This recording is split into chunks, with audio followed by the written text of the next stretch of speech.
시청자 여러분 안녕하십니까? BTV 주간 종합 뉴스 시작합니다. 인천시가 추진하는 행정체제 개편안이 국회 본회의를 통과했습니다. 2026년 7월부터는 새로운 행정체제로 바뀌는데요. 중구 내륙과 동구는 제물포구로 통합되고 영종지역과 검단지역은 영종구와 검단구로 분리됩니다. 인천시는 구 설치 준비단을 구성해 본격적인 준비 작업에 들어갑니다. 먼저 이정윤 기자의 보도입니다. 투표 결과를 말씀드리겠습니다. 재석 226인 중 찬성 222인, 기권 4인으로서 인천광역시 제물포구, 영종구 및 검단구 설치 등에 관한 법률안은 행정안전위원회에 수정한 대로 가결되었음을 선포합니다. 인천시가 추진하는 행정체제 개편안이 마지막 문턱인 국회 본회의를 통과했습니다. 유정복 인천시장이 지난 2022년 8월 개편안을 발표한 이후 1년 5개월 만입니다. 인천의 대표 원도심인 중구 내륙과 동구는 제물포구로 통합합니다. 바다 건너에 자리한 영종지역은 영종구로, 서구 아라뱃길 북쪽은 검단구로 분리합니다. 생활권과 인구를 고려한 개편으로 지역에 맞는 행정 서비스가 제공될 것으로 기대됩니다. 국회에서 우리 인천시의 행정체제 개편 법률안이 통과되었습니다. 시민과 함께 기쁜 마음으로 환영합니다. 제물포구, 영종구, 서구, 검단구의 새로운 행정체제가 원활히 출범할 수 있도록 철저히 준비하여 인천의 미래를 새롭게 열어가겠습니다. 이번 행정체제 개편은 2026년 7월부터 적용됩니다. 다음 지방선거부터 검단구청장과 영종구청장 등을 선출하는 겁니다. 인천시는 본격적인 준비 작업에 들어갔습니다. 갇힌 구 설치 추진단을 구성해 행정체제 개편에 필요한 실무 절차를 추진할 계획입니다. 인천시는 2026년 7월 새 행정체제에 맞춰 행정동 조정과 자치법규 정비, 재정 조정 방안 등을 미리 준비할 예정이라고 밝혔습니다. BTV 뉴스 이정인입니다. 앞서 보신 것처럼 2년 뒤 제물포구와 영종구, 검단구가 신설됩니다. 그동안 바다와 아라뱃길을 넘어 행정 업무를 봐야 했던 주민들은 일제히 환영의 입장을 밝혔습니다. 주민 불편을 더는 건 물론 지역 특색에 맞는 정책으로 지역 발전에도 도움이 될 걸로 기대하고 있습니다. 구혜희 기자가 주민들을 만나봤습니다. 중구는 바다를 경계로 원도심과 영종으로 구성되어 있습니다. 주민 불편은 이만저만이 아닙니다.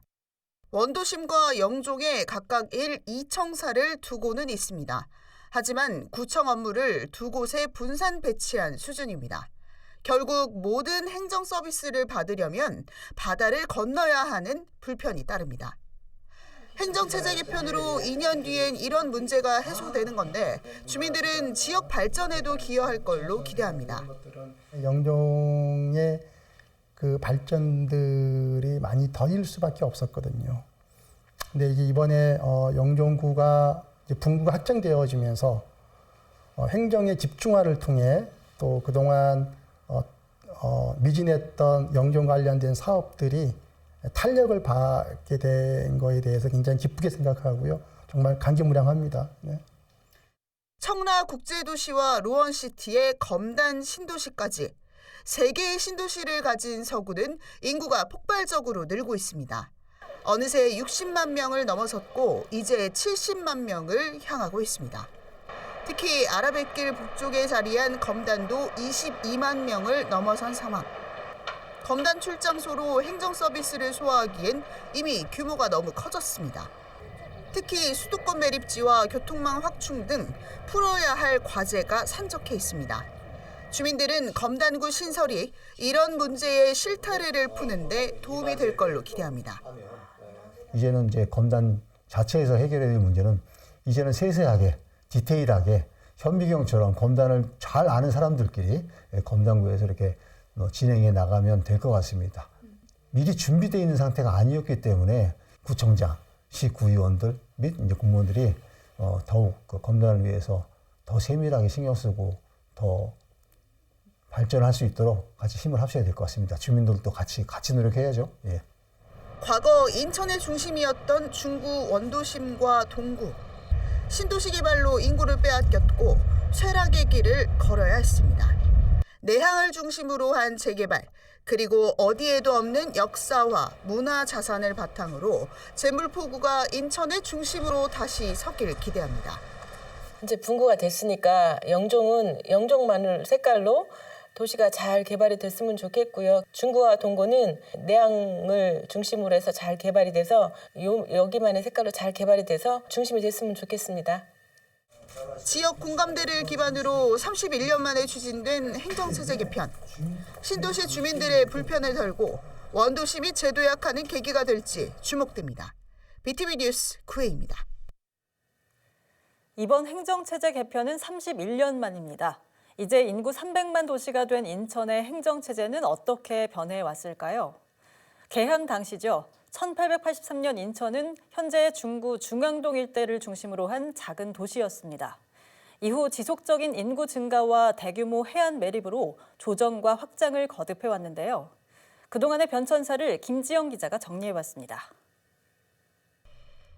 인천이란 명칭이 역사에 처음 등장한 건 조선 태종 13년 인천군이란 이름이 생기면서부터입니다. 1883년 개항 당시 인천은 기존 중구 중앙동 일대에서 시작해 이후 10개 면을 포함한 지역으로 개편됩니다. 현재 중구 내륙과 미추홀구, 연수구 일부, 그리고 남동구를 비롯해 경기도 시흥시 일부까지 당시 인천부에 속했습니다. 1940년 인천 면적은 또 한 번 크게 넓어집니다. 현재 서구 연희동 일대를 중심으로 한 서곤면, 남동구 만수동이 포함된 남동면 등이 인천으로 편입됩니다. 1968년 인천은 중구와 동구, 남구, 북구 4개 구로 개편됩니다. 이후부터는 해안 매립이 활발하게 진행됐습니다.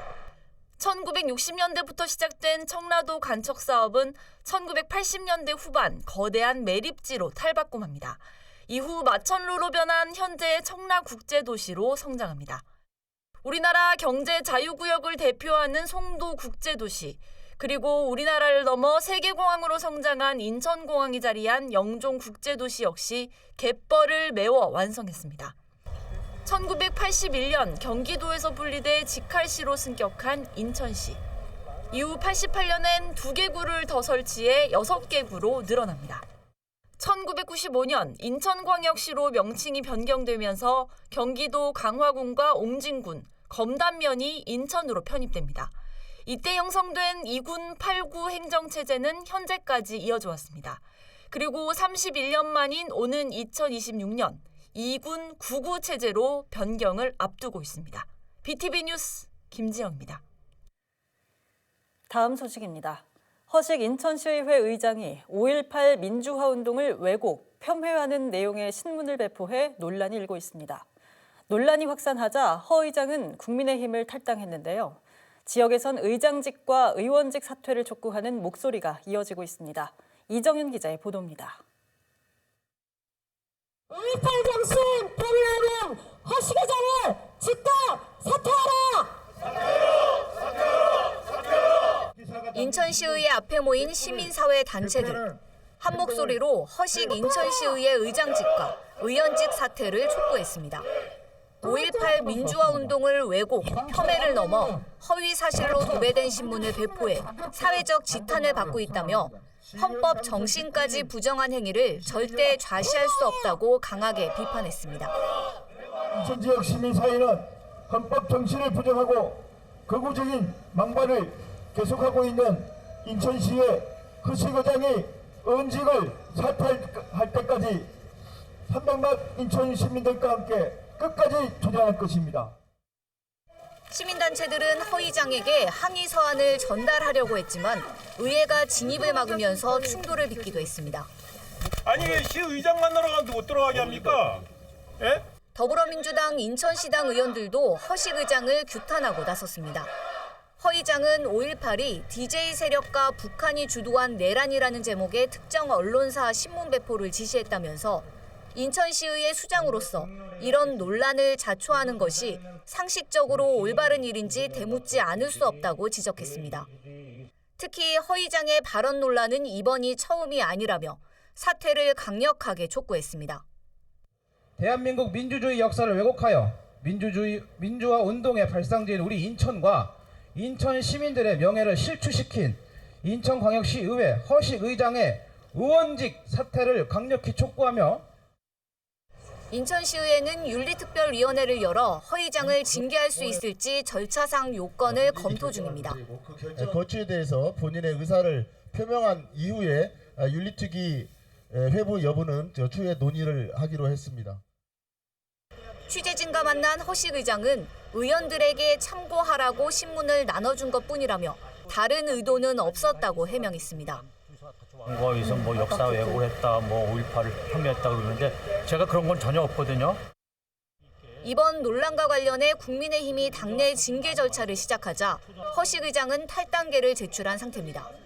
BTV 뉴스 이정윤입니다. 매년 연말과 연초에 전국 공공기관을 대상으로 청렴도를 조사하고 있는데요. 수도권 광역단체는 물론 광역의회의 청렴도가 낮은 것으로 나타났습니다. LG 헬로비전 송효창 기자가 취재했습니다. 국민권익위원회가 전국 공공기관을 대상으로 진행한 청렴도 조사입니다. 우선 서울시의 청렴도입니다. 서울시는 청렴 체감도에서 지난해와 같은 4등급을 받았습니다. 청렴 노력도는 전년보다 한 단계 떨어진 3등급입니다. 종합 청렴도는 지난해와 같은 3등급입니다. 서울시는 시장단 주재 청렴도 향상 추진단을 구성하는 등 13년 만에 청렴도 1등급을 목표로 내걸었습니다. 하지만 이번에도 큰 성과를 거두지 못했다는 평가입니다. 다음은 경기도입니다. 청렴 체감도는 지난해와 같은 2등급, 청렴 노력도는 한 단계 오른 4등급을 받았습니다. 이에 따라 최종 종합 청렴도는 3등급입니다. 마지막은 인천시입니다. 청렴 체감도는 지난해보다 한 단계 떨어진 5등급, 청렴 노력도는 2단계 떨어진 4등급입니다. 종합 청렴도 역시 전년보다 2단계 떨어진 5등급으로 전국 17개 광역단체 중 유일합니다. 종합 청렴도는 외부 업무와 조직 내부 운영 전반을 민원인과 공직자를 대상으로 측정하는 청렴 체감도와 기관별 반부패 시책 추진 실적에 대한 정량 정성 평가를 하는 청렴 노력도, 부패 행위로 인한 징계와 기소 유죄 판결 여부를 감점으로 하는 부패 실태로 평가합니다. 수도권 3개 광역단체 모두 상위권에 포함된 곳이 단 한 곳도 없었고 심지어 인천시의 경우 대부분이 바닥 수준이었습니다. 광역의회도 사정은 비슷합니다. 종합청렴도 기준으로 서울시의회는 4등급, 경기도의회는 5등급, 인천시의회는 3등급으로 조사됐습니다. 특히 경기도의회의 경우 부패 경험률이 전국 17개 광역의회 중 가장 높게 나타났습니다. 지자체들과 의회는 매년 청렴도를 외치고 있습니다. 하지만 정작 평가 결과는 바닥 수준을 보이며 공연불회에 그치고 있습니다. 헬로티비 뉴스 송혜창입니다. 서해 5도 인근 해상에 북한의 해안포 사격이 이어지면서 주민들의 불안감이 고조되고 있습니다. 연평도 주민들은 13년 전 포격 사건을 떠올리며 피난 가방까지 꾸리고 있습니다. 김지영 기자입니다. 연평도 주민들이 인천 연안부두 터미널로 들어옵니다. 북한이 연평도 북방 해안에 포격을 실시한 이후 맞이한 첫 평일. 주민들 대부분 아직 불안감이 가시지 않은 듯 긴장된 표정이 역력합니다. 불안한 마음에 비상 대피용 가방을 꾸린 주민들도 적지 않습니다. 다들 대피용 갈 짐은 조금씩 싸놓고 있으실 거예요. 어떻게 될지 모르니까 아무래도 한동안은 이런 적 없었어서 다들 이렇게 편하게 있다가 이번에는 대피호로 가라고 안내하고 이러다 보니까 대피호 가면은 짐 싸놔야 되구나 이렇게로 바뀐 것 같아요. 북한군은 지난 5일부터 사흘 동안 잇따라 서북도서 해상에서 포사격을 이어갔습니다. 주민들은 13년 전 연평도 포격 사건의 악몽을 떠올립니다. 연평 해전 그렇게 되고 나서 처음이잖아요. 그러니까 놀랬죠. 그렇게 무섭긴 해. 자주 저러면 못 살아. 연평서 다 나와야 돼. 자주 포사격 나면. 연평도로 가는 여객선 운항은 6일부터 재개됐습니다. 하지만 서해 접경 지역 긴장감이 높아지면서 주민들은 언제 또 폭격이 발생할지 몰라 불안감을 감추지 못하고 있습니다. 전에는 안보 불감증이라서 그냥 쟤들 뭐 포 쏜다든가 목 쏜다 하더라도 그냥 신경 안 썼어요. 근데 이제는 아닌 것 같아요. 불안해요. 특히 이 연평도는 말입니다. 제 개인적으로 생각할 때는 참말로 불안한 데라고 생각이 들어요. 이런 가운데 문경복 옹진군수는 8일 연평도를 찾아 해병대 연평부대를 방문했습니다. 또 연평도 내 10개 대피소를 점검하는 등 비상 상황에 대비해 철저한 준비를 당부했습니다. BTV 뉴스 김지영입니다.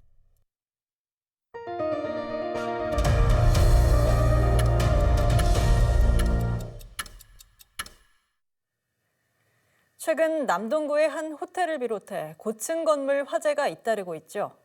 연기를 피해 탈출하던 시민들이 목숨을 잃는 안타까운 사고도 발생했는데요. 특히 인명피해를 줄이기 위해선 평소에도 방화문을 꼭 닫아두어야 합니다.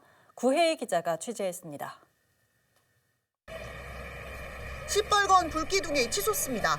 옥상으로 대피한 시민들은 불길이 번지자 옆 건물 옥상으로 뛰어내립니다. 이날 화재로 투숙객과 직원 등 54명이 다치거나 대피했습니다. 무조건 위층으로 대피하는 게 능사일까? 무섭게 타오른 불길과 연기가 순식간에 위층으로 번집니다. 이날 화재로 2명이 목숨을 잃었습니다. 30대 남성은 가족을 먼저 피신시키고 나중에 위층으로 대피하다 계단에서 연기에 질식해 숨졌습니다. 조사 결과 사고 당시 연기 확산을 막을 방화문이 모두 열려 있었습니다. 소방당국은 고층 건물의 방화문은 반드시 닫아야 한다고 조언합니다. 방화문을 열어두면 화재 발생 시 연기가 계단을 타고 올라가 질식 사고가 발생할 수 있기 때문입니다. 화염과 연기가 복도나 연기를 통해서 다른 층에 있는 세대의 주민들이 피난을 할 수 없는 장애가 되는 피난할 수 없는 상태가 이르기 때문에 꼭 화염이나 연기의 유입을 방지하기 위해서 방화문을 꼭 닫고. 최근 3년간 인천 지역 숙박시설에서 발생한 화재는 13건. 이 불로 18명이 부상을 당했습니다. 특히 같은 기간 아파트 화재는 357건에 달합니다. 4명이 목숨을 잃었고 60명이 다쳤습니다. 인천 소방본부는 아파트와 숙박시설의 화재시설 점검과 적극적인 안내를 통해 화재를 미리 방지할 수 있도록 유도한다는 계획입니다. BTV 뉴스 구혜입니다. 보신 것처럼 고층 건물 화재로 인명과 재산 피해가 잇따르고 있는데요. 화재 초기에 가장 효과가 큰 소방 장비가 스프링클러입니다. 스프링클러가 설치된 아파트는 사망자를 10분의 1로 줄일 수 있다고 합니다. 박희분 기자입니다. 건물 내부에서 불이 난 상황을 가정한 실험 영상입니다. 가연성 물질 나무 더미를 올려놓고 불을 붙이자 순식간에 불기둥이 솟구칩니다. 1분 경과 후 천장에 달린 스프링클러에서 물줄기가 터져 나옵니다. 불길을 잡는 데 걸린 시간은 약 6분. 소방차가 도착해 진압이 이루어지는 이른바 골든타임 10분보다 4분 앞당겨 초기 진화가 이루어졌습니다. 우리가 보통 플래시오버라고 해서 한 4, 5분이면은 우리가 화재가 최성기 돼서 이제 연속 확산이 되는데 그 단계를 그 전에 막을 수 있는 가장 우수한 설비라고 저는 생각이 됩니다. 스프링클러는 건물 내부로 파이프라인이 삽입되어 있고 그 안에는 압력을 받는 물이 들어 있습니다. 화재가 발생해 70도 이상의 열이 스프링클러에 도달하면 마개를 막고 있던 연결체가 파손되면서 물이 뿜어져 나와 불을 끄게 되는 원리입니다. 현존하는 소방 설비 중 화재 초동 조치가 가장 뛰어나다고 평가받고 있지만 문제는 노후 아파트 설치 비중이 매우 낮다는 겁니다. 특히 20년 이상 된 아파트의 경우 당시 15층 이하 건물엔 스프링클러 설치 의무가 없었습니다. 건설사에서는 15층 건물 아파트를 많이 지었습니다. 그 스프링클러를 빼기 위해서. 그래서 그러다 보니까 화재가 났을 때 실제로 이제 스프링클러 작동돼 가지고 화재 진압되는 그러한 주거용 공간, 공동주택은 거의 없다고. 무엇보다도 스프링클러가 없는 노후 아파트에서 불이 나면 인명피해로 이어질 확률이 높아집니다. 지난 2018년부터 3년간 스프링클러가 설치된 공동주택에서 발생한 714건의 화재에서 4명의 사망자가 발생한 반면 미설치된 공동주택 245건의 화재에서는 12명의 사망자가 발생했습니다. 화재 100건당 사망자 수로 환산하면 미설치된 주택 화재에서의 사망률이 무려 10배나 높게 나온 겁니다. 안전에 취약한 노후 아파트는 화재 피해에 더 각별한 주의와 예방 대책 마련이 절실합니다. 평상시에 훈련을 통해서 소화기 사용법을 익혀야 되겠고요. 특히 이제는 관계자들은 관계인들이 사용할 수 있는 소화기뿐만이 아니라 옥내 소화전 설비 사용법에 대해서도 평소에 익혀두고 훈련하는 것이 중요하다고 봅니다. 해마다 반복되는 화재를 예방하기 위해 스프링클러를 비롯한 소방시설 인정 규정을 강화해야 한다는 목소리가 점점 높아지고 있습니다. BTV 뉴스 박형우입니다. 인천에서 최근 초등학교 예비 소집이 시작됐습니다. 올해 초등학교 예비 모집 대상자 수는 2만 2천여 명으로 지난해 신입생 수와 비교하면 2천 명가량 줄어들 걸로 보입니다. 저출산 여파로 최근 10년간 인천의 초등학교 신입생 수는 6천 명 가까이 감소했습니다. 보도에 김지영 기자입니다. 엄마 아빠 손을 잡고 생애 첫 학교를 찾은 아이들. 초등학교 입학을 앞두고 예비 소집에 참석한 겁니다. 이처럼 인천 공립초등학교 260여 곳에서 예비 소집이 진행됐습니다. 올해 인천 지역 예비 소집 대상자는 2만 2천여 명. 지난해와 비교하면 2천 명 가까이 줄어든 수치입니다. 특히 최근 10년 전과 비교하면 6천 명 가까이 감소했습니다. 2014년엔 2만 8천 명 수준이던 신입생이 2017년엔 2만 7천 명으로 2020년엔 2만 4천 명까지 줄었습니다. 재작년엔 학생 수가 소폭 늘었지만 올해는 2만 2천 명대로 뚝 떨어졌습니다. 학생 수 감소 현상은 인천만의 문제는 아닙니다. 전국적인 저출생 여파로 올해 전국 초등학교 입학생 수는 사상 처음으로 30만 명대를 기록할 전망입니다. 2년 뒤는 상황이 더 심각합니다. 2026년도에 초등학교에 입학하는 2019년도 출생아 수는 30만 2천여 명. 해외 이주와 질병 등을 감안하면 26년도 초등학교 입학생이 20만 명대로 추락할 거란 우려가 나옵니다. 다음 달에 발표될 23년도 합계 출산율이 0.6명대를 기록할 거란 암울한 전망이 나오는 가운데 학생 수 감소에 따른 대책 마련에 교육계의 고민이 깊어지고 있습니다. BTV 뉴스 김지영입니다. 이번 주 준비한 소식은 여기까지입니다. 이상으로 BTV 주간 종합 뉴스를 마칩니다. 편안한 주말 보내시길 바랍니다.